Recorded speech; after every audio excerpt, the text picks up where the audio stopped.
नमस्कार दोस्तों। Stock market का किंग चैनल में आपका स्वागत है। दोस्तों, इस वीडियो में हम 4 न्यूज़ को कवर करने वाले हैं। सबसे पहले है, क्या ट्रंप के टैरिफ कानूनी हैं और सुप्रीम कोर्ट को शुक्रवार को फैसला सुना सकता है ट्रंप के टैरिफ के बारे में। और दूसरी न्यूज़ है, तेल के दाम क्यों कम हुए। आप देख सकते हो 1.37 और 1% ब्रेंट क्रूड जो हम यूज करते हैं भारत, वो 1% गिर चुका है। और तीसरी न्यूज़ है, वॉल स्ट्रीट की तेजी अब भारत के लिए अच्छी खबर क्यों नहीं है। अमेरिका के बाजार 2 दिनों से दोस्तों काफ़ी भाग रहे हैं, तो ये तेजी भारत में क्यों नहीं दिखाई दे रही, ये हम जानने की कोशिश करेंगे। और तीसरा, PMI जो इंडेक्स है वो हमारे बजट के लिए क्या चेतावनी दे रहा है। तो चलिए दोस्तों, शुरू करते हैं पहली खबर से। क्या ट्रंप के टैरिफ कानूनी हैं? सुप्रीम कोर्ट शुक्रवार को फैसला सुना सकता है। अमेरिका की मामला क्या है देखते हैं दोस्तों। अमेरिका की सर्वोच्च अदालत US सुप्रीम कोर्ट शुक्रवार को एक खास दिन तय कर चुकी है कि इस दिन पूर्व राष्ट्रपति डोनाल्ड ट्रंप द्वारा लगाए गए आयात शुल्क की वैधता पर फैसला सुना सकती है। मतलब कि जो ट्रंप ने भारत सरकार और अन्य देशों पर टैरिफ लगाए हैं, क्या वो लीगल है। इस मामले में 9 जनवरी को शुक्रवार को वहाँ की जो सुप्रीम कोर्ट है फैसला सुनाएगी। दोस्तों, ये टैरिफ 10 से 50% तक ट्रंप ने दुनिया के अलग अलग देशों पर लगाए हुए हैं, और उसमें सबसे ज़्यादा टैक्स तो भारत पर ही लगभग 50% तक लगाया हुआ है। अब मुख्य सवाल क्या है, सुप्रीम कोर्ट को यह तय करना है कि क्या ट्रंप ने अपने टैरिफ लगाने के लिए 1977 के आपातकालीन शक्तियों वाले कानून इमरजेंसी पावर लॉ का इस्तेमाल किया है। वह इतने व्यापक टैरिफ लगाने की अनुमति देता है या नहीं। मतलब कि दोस्तों, क्या ट्रंप के पास इतनी पावर है कि वो इमरजेंसी पावर लॉ का यूज करते हुए अब अकेला बिना किसी अनुमति के विभिन्न देशों पर टैरिफ लगा रहा है अपनी मर्जी से, बिना कुछ सोचे समझे।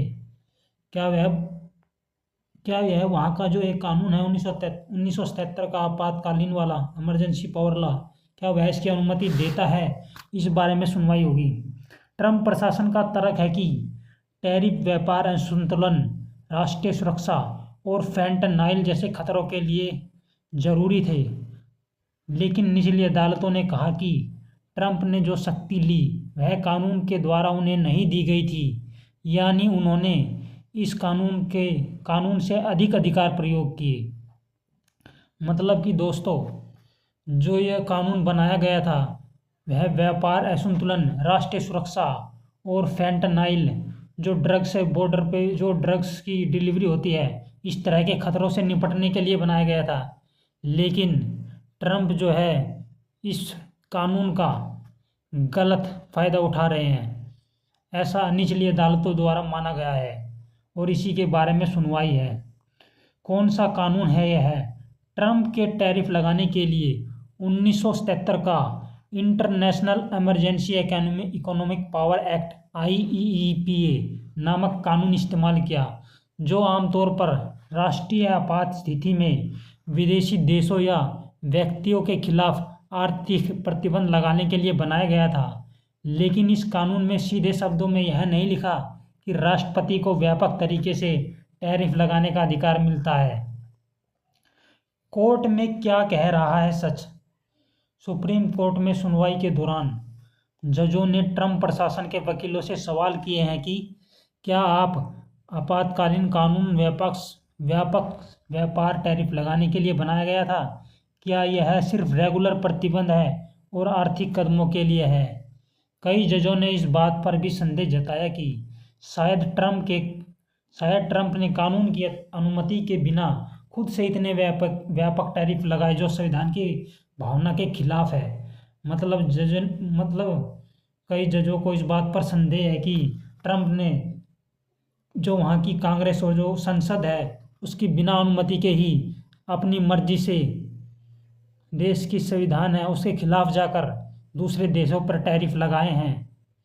ये वहाँ के जजों का मानना है। भारत के लिए इसका मतलब क्या हो सकता है? भारत सहित बाकी देशों के व्यापारिक टैरिफों ने इन टैरिफों के कारण ऊंचे शुल्क देने का दबाव झेला है, जिससे भारत निर्यातकों के लिए यूएस मार्केट में अनिश्चितता बढ़ी है।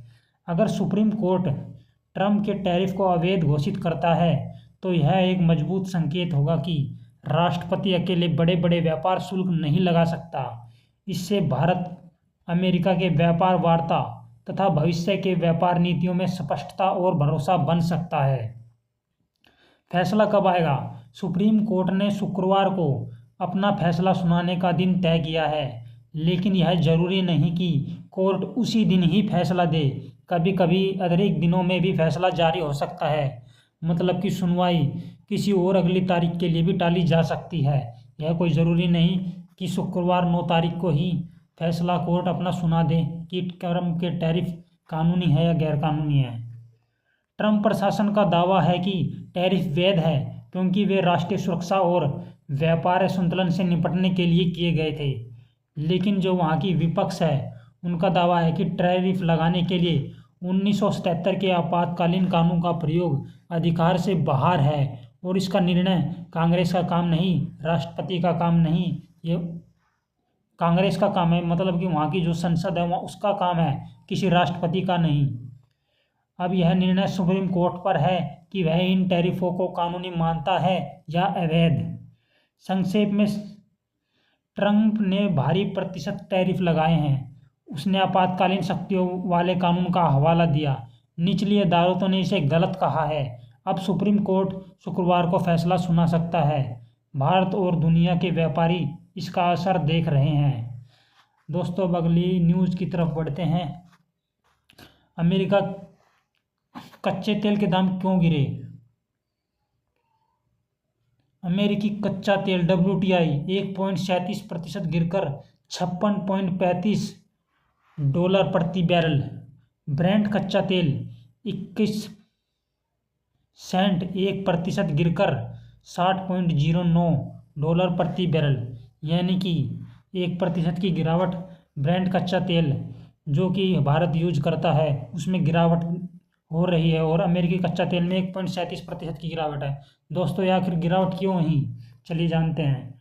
ट्रंप सप्लाई कम करने के बजाय तेल की सप्लाई बढ़ाना चाहते हैं। ज़्यादा सप्लाई, ओवर सप्लाई की चिंता। ओवर सप्लाई होने पर कीमतें दबाव में आती है। मतलब साफ है कि दोस्तों, ट्रंप जो है तेल की सप्लाई बढ़ाकर तेल के दाम को गिराना चाहते हैं, ताकि रूस को जो तेल के द्वारा और अन्य देशों को तेल बेचकर जो फंडिंग मिल रही है, जिससे वो रूस और यूक्रेन युद्ध में बढ़ावा मिलता है, उसकी फंडिंग को गिराना चाहते हैं, कम करना चाहते हैं। इसलिए ट्रंप तेल की सप्लाई को बढ़ाना चाहता है। वेनेजुएला डील का असर। वेनेजुएला का तेल पहले चीन जा रहा था, अब अमेरिका की ओर मोड़ा जा सकता है। वेनेजुएला अपने मेरे कच्चा तेल ब्रेंट से करीब $22 सस्ता बेच रहा है। इस डील की कुल कीमत करीब $1.9 बिलियन तक हो सकती है। अभी यह पूरा एक्सपोर्ट शेवरॉन कंपनी संभाल रही है, जो कि अमेरिकन कंपनी है। एक्सपर्ट क्या कह रहे हैं? यह तेल अमेरिका के बाजार को बिगाड़ेगा और दुनिया में ओवर सप्लाई और बढ़ेगी।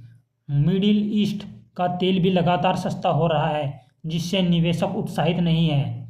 मॉर्गन स्टैनली के अनुसार, जो वहाँ की ब्रोकरेज फर्म है अमेरिका की, 2026 की पहली छमाही में बाजार में 30 लाख बैरल प्रतिदिन तक अतिरिक्त तेल हो सकता है। मतलब कि तेल की सप्लाई भयंकर मात्रा में बढ़ने वाली है, जिससे ओवर सप्लाई के कारण तेल के दाम गिर सकते हैं। अमेरिका के तेल भंडार। पिछले हफ्ते अमेरिका का कच्चा तेल स्टॉक 27.7 लाख बैरल घटा, लेकिन पेट्रोल और अन्य ईंधन का स्टॉक बढ़ा। सरकारी आंकड़े अभी आने बाकी है, जहां हल्की बढ़त का अनुमान है। आसान निष्कर्ष क्या है दोस्तों? ट्रम्प का ऐलान, ज़्यादा तेल सप्लाई, पहले से ही ज़्यादा तेल, ओवर सप्लाई, तेल सस्ता, जिसके कारण कीमतें गिर गई। दोस्तों अब बढ़ते हैं तीसरी खबर की तरफ। वॉल स्ट्रीट की तेजी अब भारत के लिए अच्छी खबर क्यों नहीं? अमेरिका के शेयर क्यों तेजी में है? अमेरिका के शेयर बाजार इस साल रिकॉर्ड ऊंचाई पर पहुंच गए। इसकी मुख्य वजह है टेक्नोलॉजी और एआई कंपनियों में ज़बरदस्त तेजी। बड़ी कंपनियां जैसे टेक, एआई इंफ्रास्ट्रक्चर और सेमीकंडक्टर स्टॉक्स। निवेशकों को उम्मीद है कि वैश्विक तनाव कम होगा। अमेरिका का केंद्रीय बैंक इस साल ब्याज दरें घटा सकता है। इसके अलावा वेनेजुएला के राष्ट्रपति की गिरफ्तारी को बाजार ने तेल और भू राजनीतिक जोखिम कम होने से रूप में देखा, जिससे अमेरिकी बाजार और मजबूत हुआ। लेकिन भारत इसमें पीछे क्यों रह गया? क्योंकि अमेरिका का बाजार जो है 2 दिनों से दोस्तों काफ़ी भाग रहा है, लेकिन भारत इस रैली का फ़ायदा क्यों नहीं उठा पा रहा? देखते हैं क्यों नहीं उठा पा रहा। यही से समस्या शुरू होती है। पिछले एक साल में अमेरिका के शेयर 15 से 20% तक चढ़े, जबकि भारत के शेयर सिर्फ सिंगल डिजिट 5 से 8% रिटर्न दे पाए। कई मिड कैप और स्मॉल कैप इंडेक्स तो नकारात्मक रिटर्न में चले गए। जापान और एशिया के कई देश भी भारत से बेहतर प्रदर्शन कर गए। यानी जो भारत पहले सबसे तेज बढ़ने वाला बाजार माना जाता था, अब वह पिछड़ गया। और दोस्तों इसका साफ कारण है कि अमेरिका द्वारा जो भारत के आईटी सेक्टर पर जो टैरिफ लगाए गए हैं और रूसी तेल खरीदने पर जो एक्स्ट्रा 25% टैरिफ लगाया गया, जो 50% टैरिफ भारत पर अमेरिका द्वारा लगाया गया है, इसके कारण भारत की जो ग्रोथ है काफ़ी पीछे रह गई है और वह पिछड़ गया है बाकी देशों के मुकाबले में। रिवर्स एआई ट्रेड क्या है? जेफरी जैसी बड़ी विदेशी ब्रोकरेज कहती है कि भारत एआई बूम से सीधा फायदा नहीं उठा पा रहा, लेकिन फिर भी भारत शेयर महंगे बने हुए हैं, जबकि कमाई उतनी तेज नहीं है। अमेरिका में एआई पे खर्च, कंपनियों की कमाई बढ़ी, शेयर चढ़े। भारत में एआई से कमाई का फायदा कम है, फिर भी शेयर महंगे। यही रिवर्स एआई ट्रेड है। विदेशी निवेशक भारत से पैसा क्यों निकाल रहे हैं? जैसे ही अमेरिका के टेक शेयर फिर से तेज हुए, फॉरेन इन्वेस्टर्स ने अमेरिका में पैसा डालना शुरू कर दिया। भारत में नए पैसे कम लगाने लगे। भारत का बाजार अभी ज़्यादातर डोमेस्टिक इन्वेस्टर के सहारे टिका हुआ है। मतलब कि दोस्तों बाजार में जो 26,000 के लेवल के ऊपर बना हुआ है, वो सिर्फ भारत के जो डोमेस्टिक इन्वेस्टर हैं, जो लगातार भारत मार्केट में इन्वेस्ट कर रहे हैं, इसके कारण भारत अभी भी ऊपर टिका हुआ है। नहीं तो विदेशी टैरिफ जो भारत पर इतने लगाए गए हैं, अगर डोमेस्टिक इन्वेस्टर नहीं होते तो भारत बाजार काफ़ी हद तक गिर गया होता। यही तरीका गिरावट में बाजार को बचा लेता है, लेकिन बड़ी तेजी लाने में कमज़ोर पड़ जाता है। भारत के शेयर कब फिर से चमक सकते हैं? भारत के लिए फ़िलहाल गिने चुने ट्रिगर ही हैं। दोस्तों देखते हैं ऐसे कौन से ट्रिगर है जिससे भारत का बाजार ऊपर की तरफ जा सकता है। पहला बड़ा ट्रिगर, अमेरिका में बाजार दर कटौती। अगर यूएस फेड ब्याज दरें घटाता है, डॉलर कमज़ोर होता है, दुनिया में पैसा सस्ता होता है, तो विदेशी निवेशक फिर से एमर्जिंग मार्केट भारत जैसे जो विकासशील देश है उनकी ओर लौट सकते हैं।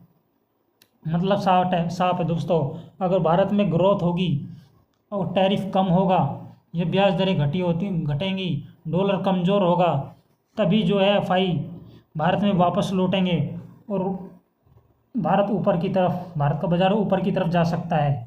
दूसरा ट्रिगर, भारत में कमाई और मांग बढ़े। भारत में अगर लोगों की खपत यानी कंजम्पशन बढ़े, लोन और क्रेडिट ग्रोथ तेज हो, प्राइवेट कंपनियां निवेश करें, तब भारत की ऊंची वैल्यूएशन सही ठहराई जा सकती है। कौन से सेक्टर फ़ायदा उठा सकते हैं? अगर ब्याज दरें घटती है और मांग बढ़ती है तो फ़ायदा पाने वाले सेक्टर बैंक और NBFC, real estate, consumption, auto MCG, retail, financial sector सबसे ज़्यादा। आसान से निष्कर्ष दोस्तों, आज की तारीख में दुनिया का पैसा अमेरिका के एआई और टेक शहरों में जा रहा है। भारत महंगा है, कमाई की रफ्तार धीमी है, मतलब कि ग्रोथ दिखाई नहीं दे रही। विदेशी निवेश कमज़ोर है। जब तक यूएस में ब्याज दरें नहीं घटती, भारत में मांग और कमाई तेज नहीं होती, तब तक भारत का बाजार इंतजार की स्थिति में ही बना रहेगा। दोस्तों, बात करते हैं चौथी खबर। भारत का जो पीएमआई इंडेक्स है वो बजट को क्या चेतावनी दे रहा है। आसान शब्दों में, कंपोजिट पीएमआई दिसंबर में गिरकर 57.8 पर आ गया, जो जनवरी 2025 के बाद सबसे निचला स्तर है। नई नौकरियां बनना लगभग रुक गया। 2026 को लेकर बिजनेस का भरोसा 41 महीनों के सबसे निचले स्तर पर है।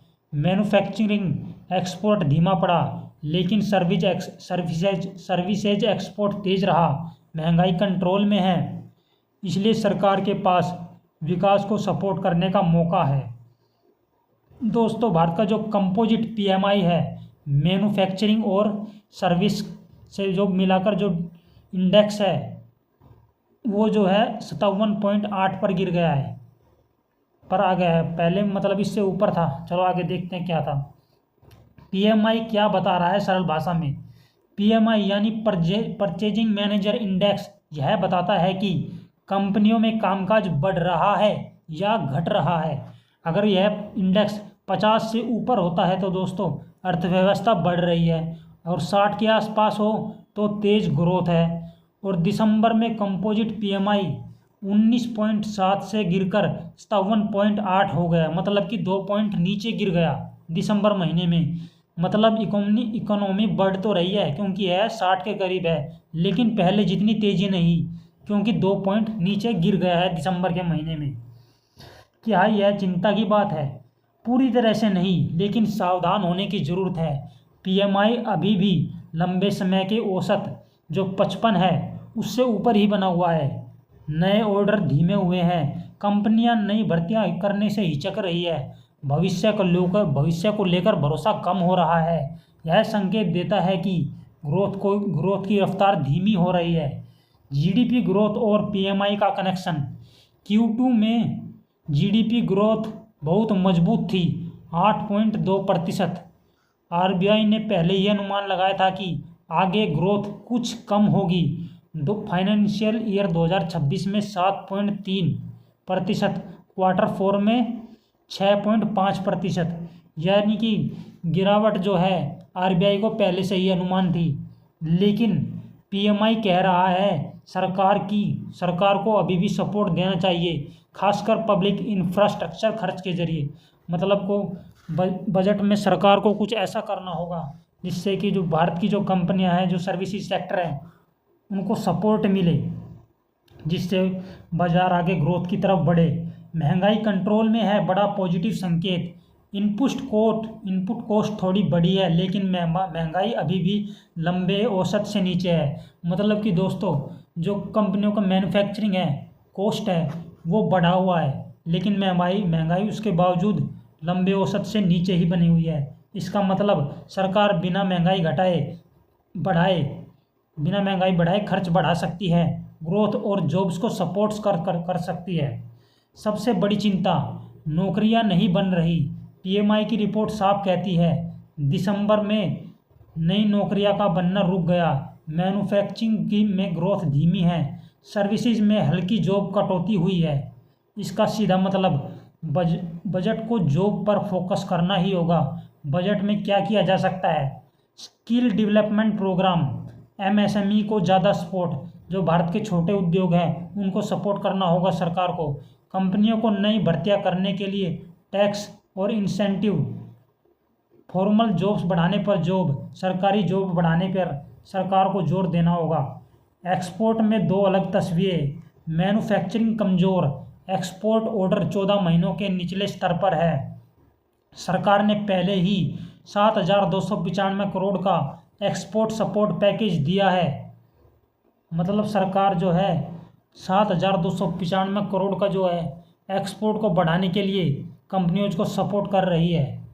लेकिन असली समाधान यूएस टैरिफ कम करवाना, नए फ्री ट्रेड एग्रीमेंट। मतलब कि जिन देशों के साथ भारत व्यापार है उनके साथ फ्री ट्रेड एग्रीमेंट करना जरूरी है, जिससे कि भारत की ग्रोथ बढ़ सके। सर्विसेज मजबूत, आईटी कंसल्टिंग, प्रोफेशनल सर्विसेज में एक्सपोर्ट तेज, नवंबर से भी बेहतर प्रदर्शन। सर्विस सेक्टर अभी भी भारत की बड़ी ताकत बना हुआ है, मतलब कि ट्रम्प के टैरिफ के बावजूद भी आईटी सेक्टर अभी भी खासा मजबूत बना हुआ है। सबसे बड़ा अलार्म, बिजनेस कॉन्फिडेंस गिर रहा है। 2026 को लेकर कंपनियां अभी भी पॉजिटिव है, लेकिन यह भरोसा 3.5 साल के निचले स्तर पर है। कारण मार्केट में अनिश्चितता, रुपयों में उतार चढ़ाव और ग्लोबल टेंशन। खासकर सर्विस सेक्टर का भरोसा अपने औसत अंक जो 9 है, औसत अंक से 9 नीचे आ गया है, यानी बिजनेस का जोश कम हो रहा है। सरल शब्दों में कंपनियां अब जोखिम लेने और नया निवेश करने से डर रही है। यही सबसे बड़ा संदेश है इस पीएमआई डेटा का। दोस्तों, इस बजट से क्या उम्मीद है? सिर्फ छोटे मोटे बदलाव काफ़ी नहीं होंगे। बजट को बोल्ड होना होगा, इन्वेस्टमेंट का भरोसा लौटाना होगा, ज़मीन पर दिखने वाले फैसले लेने होंगे। अगर बजट सही दिशा में गया तो पीएमआई जैसे सर्वे रिपोर्ट्स फिर से पॉजिटिव होने लगेगी, नौकरियां निवेश करेंगी, कंपनियां निवेश करेंगी, नौकरियां बनेंगी। दोस्तों, आपको यह वीडियो अच्छी लगी हो तो कमेंट और शेयर करें और साथ ही चैनल को सब्सक्राइब करते। मिलते हैं अगली वीडियो में। धन्यवाद।